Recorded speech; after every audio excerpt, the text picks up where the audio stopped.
Hello and welcome to the fourth tutorial that I'm making on applying VSEPR theory.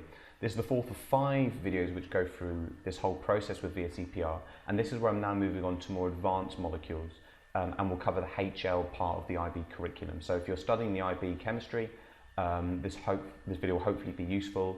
If you're doing any other post-16 subjects such as A-level, then hopefully it can be useful as well. This video will focus on molecules which have either 5 or 6 electron domains, and I'll go through the procedure of how to work out its shape and bond angles. I'm not going to go into what the actual shapes are ideally for anything with 5 or 6 electron domains. I would expect you to be familiar with the shapes and bond angles of various molecules before you go ahead with this analysis. So the parts of the curriculum that it refers to is from 14.1 of the IB, and the understandings in this section are: exceptions to the octet rule include some species having incomplete octets and expanded octets. Effectively, an atom can have more than 8 electrons in its outer shell when it bonds, or less. The applications and skills is about the deduction of Lewis or electron dot structures of molecules and ions, showing all valence electrons for up to 6 electron pairs on each atom. I've put and ions as yellow as usual because I'm not going to go through ions in this video. That will be in my final video, which is coming up. There's also deduction using VSEPR theory of the electron domain geometry and molecular geometry with 5 and 6 electron domains and associated bond angles, and that's pretty much the core of what we're going to cover today. So the mnemonic which I use in order to help deduce all this is the same as what I've used previously. It's dirty Vinny bit my crystal dust early morning, and this mnemonic refers to these terms. Now I'm not going to go through what the terms mean. I will expect that at this stage, after watching my previous videos, that you should be familiar with that process. Just jumped a little bit ahead there. So before I go any further, let's do a couple of examples. So the example we're going to do today is PF5, okay, which is phosphorus pentafluoride, I guess. So the first thing I'm going to do is I need to work out what the diagram is going to look like. So I'm going to start with phosphorus in the middle. It must be the central atom, and I'm just going to randomly draw 5 fluorines around it. It should look a little bit like that. Don't worry about super accuracy at this stage, we'll tidy it up later. The next stage is valence electrons. Now phosphorus is in group 5, as you can see over here, so I'm going to start with the number 5. The next step is bonds. This is from bit. There are 5 bonds, 1 from each fluorine, so 5 plus 5 equals 10 electrons. Okay. The next step is multiple bonds and charge. Now there are no multiple bonds here, no double or triple. There's also no charge on this molecule, so I can leave that as it is. I can jump straight to dust, which is divide for electron pairs. So I've got 10, I divide that by 2, and that gives me 5 electron pairs. Okay. Now just to finish off, E for early is electron geometry. So now I've got the electron pairs, I can draw out the rough shape of what my molecule is. So here's phosphorus, I've got 5 to deal with, so there's 1 there, and 1 there, and 1 there. So that's effectively your trigonal planar shape. But there's one thing above it and one thing below it. So it's trigonal bipyramidal. So my electron geometry is trigonal bipyramidal. Now because I know what the electron geometry is, I can also have a stab at working out what the approximate bond angles are going to be. Now this trigonal bipyramidal, or not trigonal bi, this trigonal pyramidal bit, trigonal planar bit I should say, here, there must be 120 degrees between each of the 3 atoms, which is there, there, and there. So that must be 120 degrees. The interesting thing about trigonal bipyramidal is that there's also a second angle between the 3 in the same plane and the 2 atoms sticking up and down there. So that is a 90-degree angle. So you've got 2 angles you have to write. Now to finish off, I have to work out the molecular geometry. Now I've got 5 fluorines to deal with. So I've got 1, 2, 3, 4, and 5. All my electron domains have been taken up by atoms. So in this case, my molecular geometry is also trigonal bipyramidal. Okay. Now I'm almost done. Now the one thing which I've forgotten to do, and I forgot this in my early videos, which I confess and apologise, is that I've forgotten to put in the lone pairs on the other atoms as well, not just the central atom.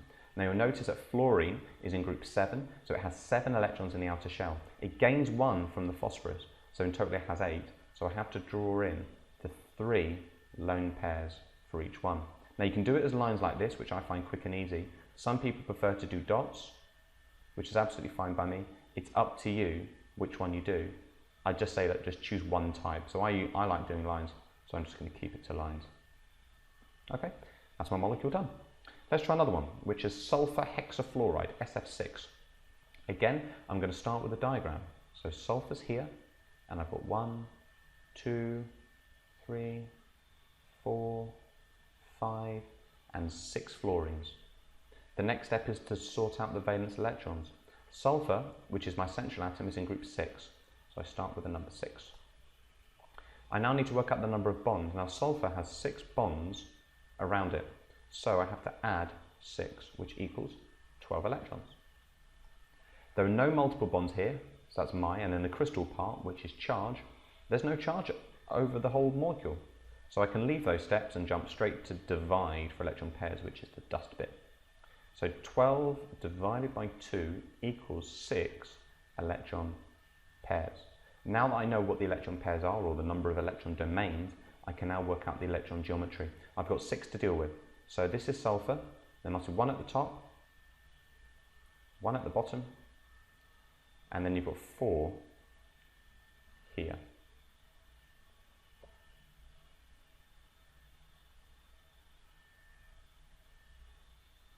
Okay. I've made a bit of an extra jump here by putting the fluorines in. Normally you wouldn't do that. But I know from this that my electron geometry, before putting the fluorines in, must be octahedral. Which means my bond angle has to be 90 degrees. It's 90 degrees because you've got these 4, which form a square. And as you know, right angle in a square is 90 degrees. And also there's an angle between those 4 and the 1 fluorine above and the 1 fluorine below, which is also 90 degrees. So it's all 90 degrees. Now with the molecular geometry, what you'd want to do is you'd count the number of atoms attached to the center, which is 6. And if I stick them onto my electron domains, you can see that each electron domain has been taken up by an atom. So the molecular geometry is the same as my electron geometry, which is octahedral. Okay. And we're almost done. The last bit is the lone pairs. So fluorine will have 3 lone pairs on each one. Now that's because fluorine, as you know, is in group 7, so it has 7 valence electrons. It gains 1 from the sulfur to complete its octet, so it has 3 lone pairs which aren't involved in bonding. So that's a molecule. Right, we're going to do one more, and that's xenon tetrafluoride. Again, the first thing I do is diagram. So I start off with Xe, and I'm going to draw my F's in, like so. However it might look. That'll do. A bit clumsily drawn, but that's okay. I'm now going to move on to my valence electrons. Now my valence electrons, if I look at xenon, xenon's in group 0, so effectively we would assume it has 8 valence electrons. All right. Now let's think about the number of bonds. 1, 2, 3, 4 bonds. So 8 plus 4 equals 12 electrons. It's quite a lot. There are no multiple bonds here. There is no charge here. So now I can jump straight to divide for electron pairs. So 12 divided by 2 equals 6 electron pairs. I can now jump to early, which is my electron geometry. So xenon's here, and I've got 1, 2, 3, 4, 5, and 6. So my electron geometry is also octahedral, similar to what we had before with sulfur hexafluoride. I can now work out bond angles as well, which is also 90 degrees, because of the angle between this one and that, and obviously the angle between them is 90 degrees, these 4 here. Now let's work out my molecular geometry. Now I've got 4 fluorines I need to put into this whole thing. So I've got 1, 2, 3, and 4. Now that leaves me with 2 electron domains which haven't been used, so I would assume that these are lone pairs. Now you can leave it as 2 dots like so, or what you could do if you want is to get rid of what you drew there, get rid of that as well, and that's it. and write them in like so. You can do dots or lines, either is fine. Either way is okay. It's up to you how you want to represent that, with dots, lines, or with the line here with another dot and line. So my molecular geometry is actually not octahedral anymore because I haven't got any atom above or below. So this is an example of a molecule that is what we call square planar. Okay, because these four form a square which is on the same plane. The angle which I initially identified as being 90 degrees remains at 90 degrees. They're not brought closer together because the repulsion from the lone pairs and bump and below are equivalent. So that's how it looks. Okay, to finish off I need to put lone pairs and any atoms which don't have them, and here it's the fluorines again. So 1, 2, 3, 1, 2, 3. For the same reason which I described before, right? They've got 3 lone pairs, only one of the electrons is involved in bonding. And that's your molecule finished. So I hope this tutorial has been helpful. The next video I'm going to make will be about 5 and 6 electron domains, but this time with ions, which is a little bit trickier. I hope this has been useful.